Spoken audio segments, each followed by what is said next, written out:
Good morning, brothers and sisters. This is Danny from CatchForChrist.net, and today we're going to be memorizing 1 Samuel chapter 3, verse 10. As always, we'll be using the Scripture Typer Bible Memory System app that I highly recommend. Please see the first video on this playlist for a more in-depth tutorial. But we're going to skip right to the verse. It should already be in my library, so I'll just search for it real quick.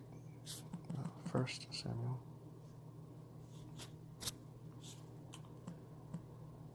Okay, and it's a three-step process.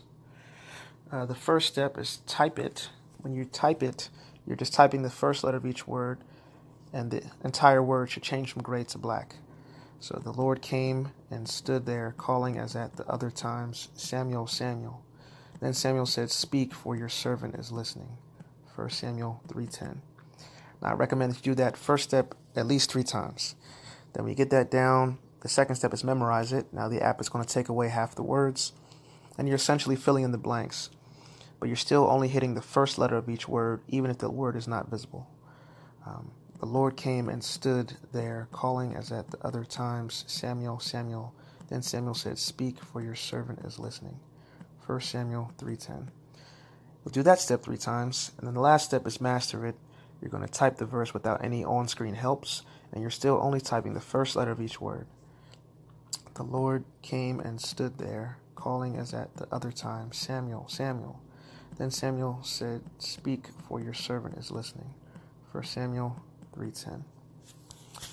And you also do this last step 3 times. But I recommend that once you work your way up to 100% accuracy, which usually takes me a little while, a couple of tries, but once you get to 100%, try to get it 3 times total at 100% accuracy. And I think that'll really help you in the future to recall and to retain that verse. And I always recommend that you recite the verse as you go along. I think you're going to start to hear your own voice in your own head, which can be helpful when you're trying to memorize things. But most importantly, always read verses in their original context to try to clarify the meaning and what the text is actually saying. But thank you for watching this tutorial on how to memorize 1 Samuel 3:10. This is Danny from CatchForChrist.net. Have a great day. God bless.